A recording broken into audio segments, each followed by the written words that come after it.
Hello and welcome to Legend, and this will be part 12. Now, chronologically, this is a bit of a wonky issue because this particular part is effectively done after the first half of the previous video's dungeon section,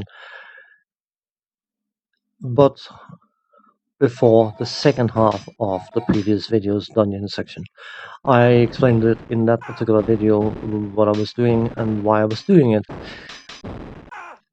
But I still want to keep these banner fights in because the whole point of doing the banner fights was partially to try and earn a large chunk of money, but also to find out just how difficult the different banner fights actually are, considering our levels and that kind of stuff.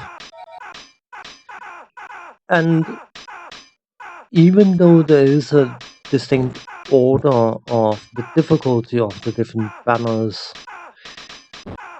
I found that it doesn't really hold up.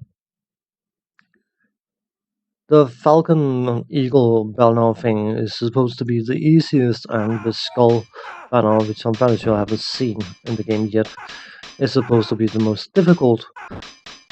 But during the recording of this particular part, I did find that certain of the Falcon banners, Eagle banners, whatever they are, turned out to be significantly more challenging than some of the higher class banners. I don't know whether it was because those banners had been involved in fights with cities and I caught them being weakened or something like that. But the main thing of note, which is what makes a banner fight challenging, is how pre-buffed the enemies are and how aggressive the casters are and which spells they have, because the casters seem to have a somewhat fixed lineup of spells.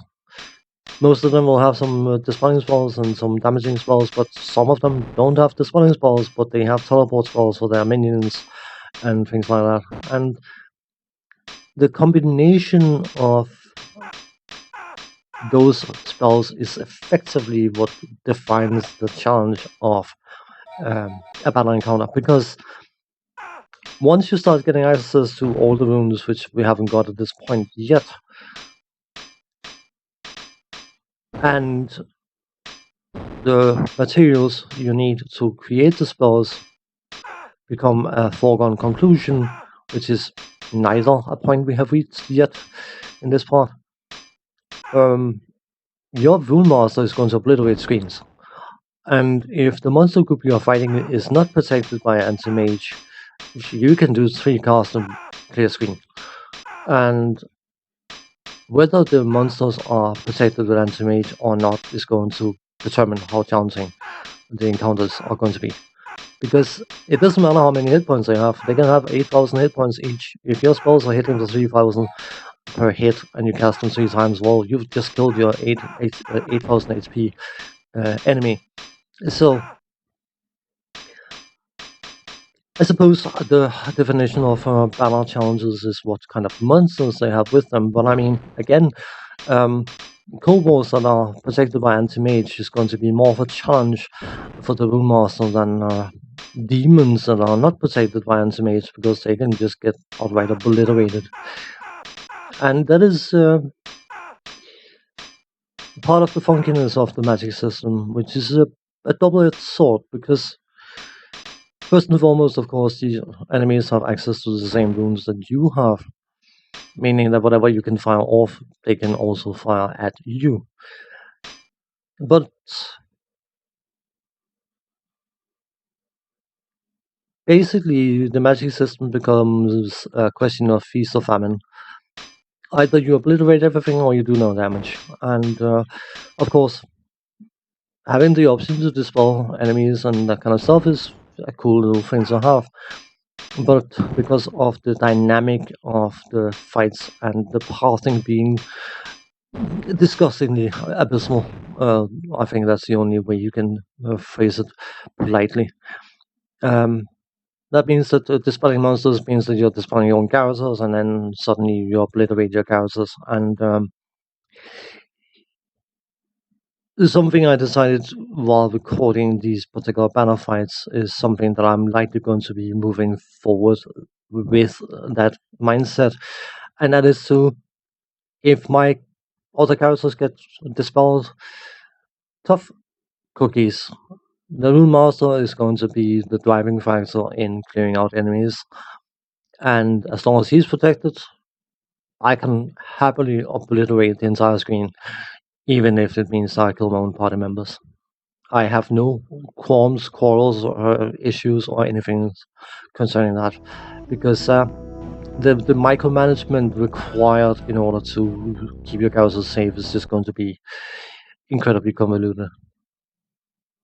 Obviously, I'm not going to go out hoping to actually hurt my own characters, but I mean, if it's one of those things that happens, then it's one of those things that happens. It's, yeah.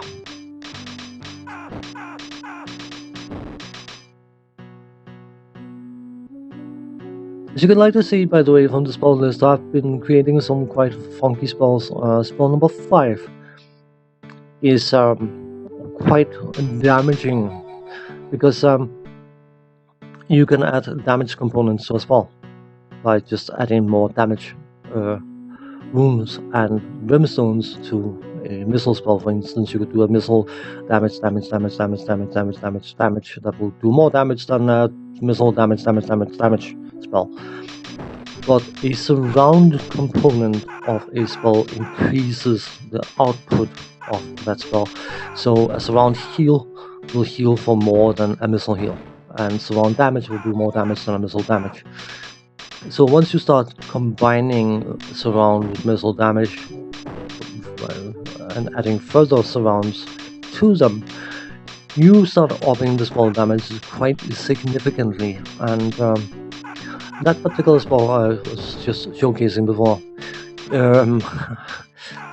it causes the game to chop slightly once you cast that spell. It basically becomes a slideshow instead of gameplay. And to be honest, I think that spell is completely overkill for my purposes, so I made quite a few of them because I thought it would be cool, and then I realized that it's a bit overkill. It may become necessary later on to use that kind of power, but for this stage of the game, it's just, yeah. I will likely be making missiles around damage, whatever, of some description to use as a general rune clearer, but the surround missile damage, surround missile damage is complete overkill.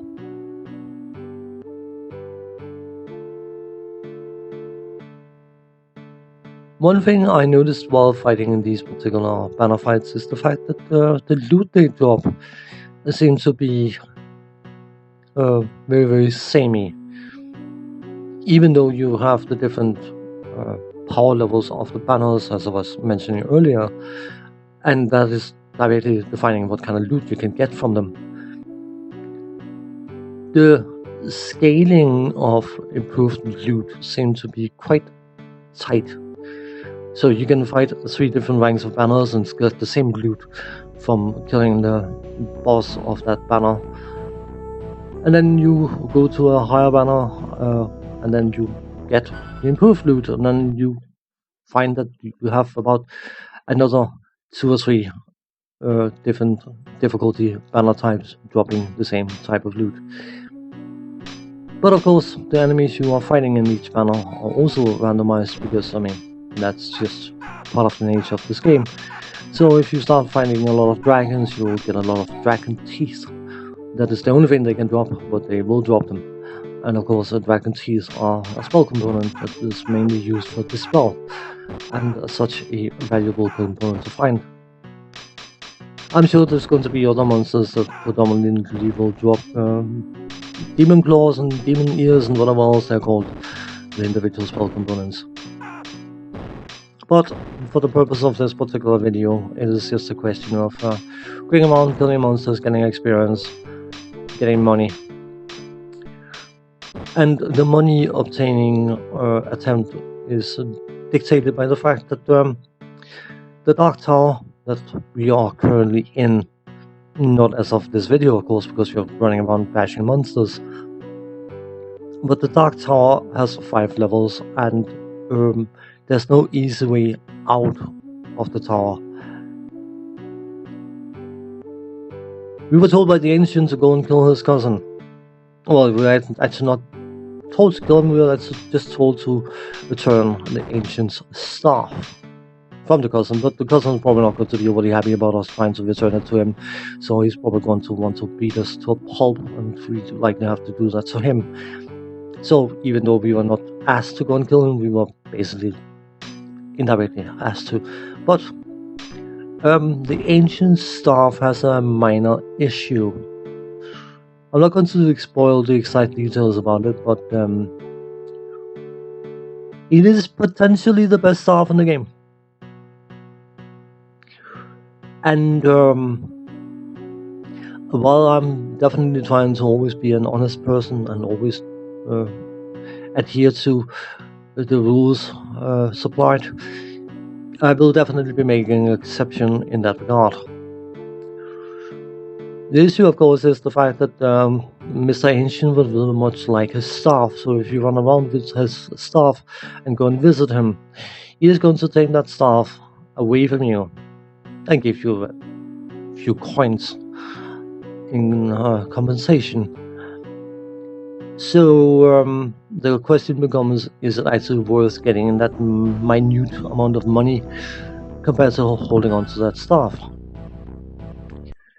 You'll have to wait until Dark Tower level 5 to see the full implications of what that staff actually does. But yeah, it is very, very likely the best staff in the game. But to be honest, I'm just going to let this part play out, and you can keep watching the monster bashing happening if you want, or skip watching it. I'm going to return at the back end of this video with my usual send-off. But outside of that, I'm just going to stay quiet from a commentary point of view from this point onwards, because what you see right now is what you're going to be seeing for the rest of this video.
Managed to clear out quite a few banners and, of course, protected the land in the process while obtaining some money and some items. And thankfully, we can sell most of those items for more money.